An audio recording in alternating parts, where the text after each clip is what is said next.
Келесі ел Татарстанда милли мәдәниятләр һәм традицияләр елы дип игълан ителде. Бу хакта Рөстәм Миннеханов республика парламентына еллык юлламасында белдерде. Парламентның шушы һәм башка хәбәрләре белән тулырак Алия Галиуллина таныштыра.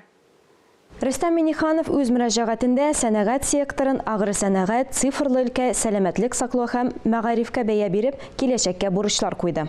Балаларга һәм яшьләргә патриотик һәм рухи әхлакый тәрбия бирү дәүләтнең иң мөһим бурычы. Ватаныбыз иминлеге сагында нәкъ менә киләчәк буыннар торачак.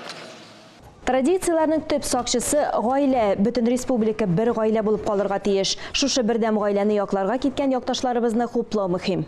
Ул ачыктан-ачык әйтте, безнең менә бүгенге заманның җиңел булмаганын, шуның өчен шушындый вакытта безгә барыбызда да бердәм булырга кирәк. Бер-беребезне ишетергә кирәк. Хөкүмәт халыкмы, шуның өчен кулга-кул тотынышып, бергә эшләргә булган бурычларны үтәп барысында. Махсус хәрби операция күзлегеннән чыгып, президент икътисади секторга бурычлар куйды.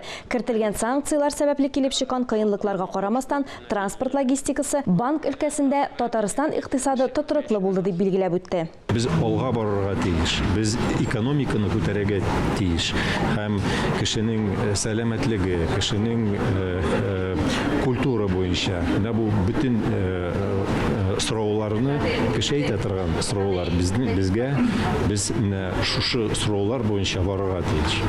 Агры сәнәгать сектор алдында да бурычлар бар. Елына кимендә 2 миллион тонна сөт, 550 мең тонна ит җитештерү бурычын куйды. Республика азык-төлек белән тәэмин ителергә, юлларны төзү планында, иҗтимагый киңлекләрне үстерү планнарында, тормыш сыйфатында үсеш темпларын югалтмаска тиеш. Личный подсобный хозяйстволар буенча да безнең общий алсаң хайван башы республикада, безнең Россиядә иң зур 928 мең баш.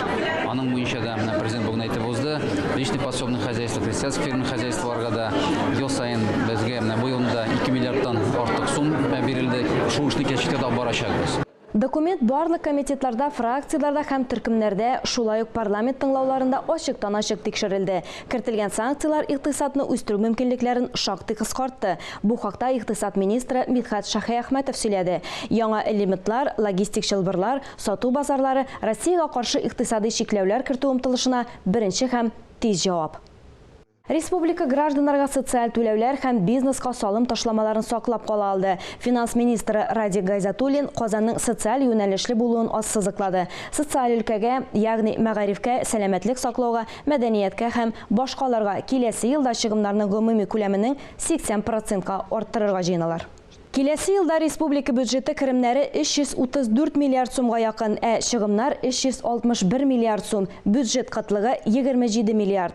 Казан парламентлары буенча профильле комитет башлыгы да, сәяси партия вәкилләре дә үз фикерләрен әйтте. Моннан тыш парламентарийлар гаилә кодексына үзгәрешләр кертте. Балик булмаганнар өчен аерым товарлар һәм эчемлекләрне сатуны чикләделәр. Самар һәм Ульяновск өлкәләре белән чикләрне ачыкладылар. Казанда Россия сәнгать академиясенең иҗат остаханәсе күргәзмәсе тәкъдим ителде. Аны республиканың халык рәссамы Феринат Халиков җитәкли. Экспозиция Татарстан Конституциясенең 30 еллыгына багышланган. Тематик яктан шул исәптән тарихи картиналарны да рәссам хезмәттәшләре тәкъдим итте. Күргәзмәне Рөстәм Миннеханов, Фәрит һәм республика парламенты депутатлары бәяләде. Арча, Буа һәм Теләч районнары кеше белән җыелган 4 йөк машинасы Лисичанскига килеп җитте. Азат ителгән территорияга яшелчә, ярма, чәй, кондитер әйберләре, көнкүреш химиясе, шәхси гигиена әйберләре, кием-салым, аяк киеме барлыгы 80 тонна беренче кирәк-ярак алып килгәннәр. Татарстан даими нигездә гуманитар ярдәм күрсәтә.